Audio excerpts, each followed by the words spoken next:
Thank you, RR. Talagang may kagalingan yung MC natin.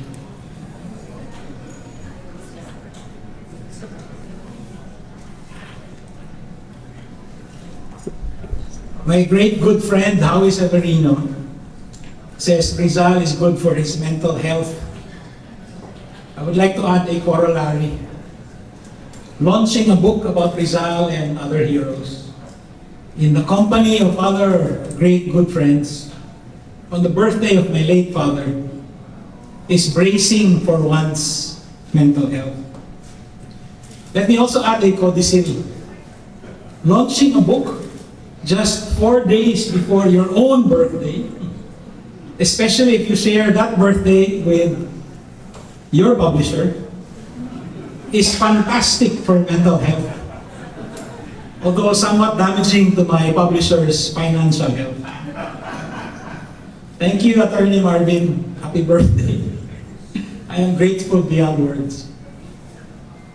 Chesterton once described Francis of Assisi as living the theory of thanks. Let us put that theory into practice. It is a joy to acknowledge the many debts of gratitude I have incurred in the writing and the preparation of this book. I devoted several paragraphs in the preface to thank my editors in the Inquirer, one of whom is here, is Chato Garciliano. The designer, Bugsy Sibog, the extraordinary painter, Celeste Lecaros, the intrepid publisher, Attorney Marvin Aceron. Allow me to add to this list, mga Lodi, Pia Ranada, Sir Pao Pakulan, and my great good friend, Howie Severino, for a stimulating, even inspiring conversation.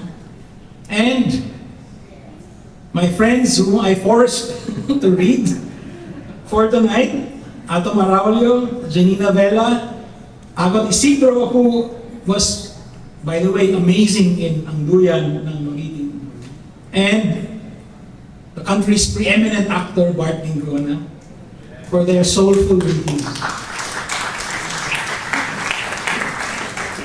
But I also want to pay tribute to Rizal by highlighting two influential persons who taught me in their own distinctive ways real but different meanings of radical. In 2011, a month after my first book, Revolutionary Spirit, was published, dear friend, and now the late Lino Rivera, sent me the following message.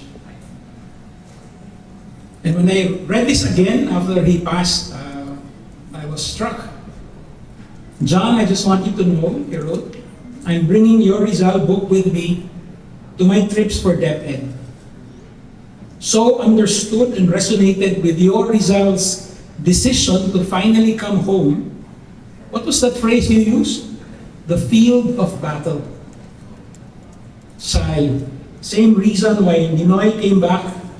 And without putting myself in the same category, as I certainly am not in the same league, same reason that I, after struggling so hard to make a decision, finally decided to go back to DepEd, my field of battle, at least for now. After reading that part, en route to Cebu, I told myself, I will write John. After what you have written, I felt I need not explain much to you. Despite well-meaning and well-founded objections, I decided to go back, and am back, into the field of battle, AMDG. The perceptive observer of life that he was, our dear friend Lino zeroed in on one of the key themes of that first study of Rizal. Rizal knew exactly where the real field of battle was. That's radical. In the preface, I don't know if you've taken a look at the book, but the foreword is written by the country's foremost prisoner of conscience, Senator Laila de Lima. In the preface, I gave thanks to Senator Laila de Lima for her foreword, which, unbelievably, in 2023, she had to write in her cell. I quoted in the preface this ringing line, which is one of the most resonant, the most memorable of Rizal's. We should prove ourselves superior to our misfortune. And I said, that's what Senator Laila is doing on a daily basis.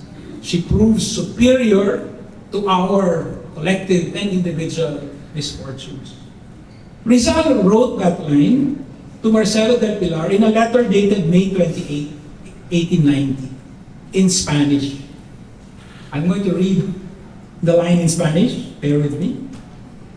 Apelo al patriotismo de todos los Filipinos para dar el pueblo español una prueba de que somos superiores a nuestra desgracia.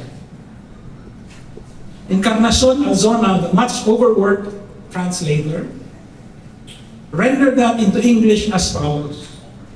I appeal to the patriotism of all the Filipinos to prove to the Spanish people that we are superior to our misfortune. A couple of years ago, preparing a message for Senator Laila de Lima, I asked my good friend who happens to be here, one of the country's best poets, Paring Bert, who is temporarily in the Philippines. He escaped from the confines of Rome. I asked him, Paring Bert, how would you write this in Filipino? Let me share his moving translation with you. Nais kong gisingin ang pagkamakabayan ng tanang Pilipino. Patunayan natin sa bayang Kastila na higit tayong dakila sa ating kasawihang palad. Higit tayong dakila. That is Laila. That is Rizal. That is radical. Thank you.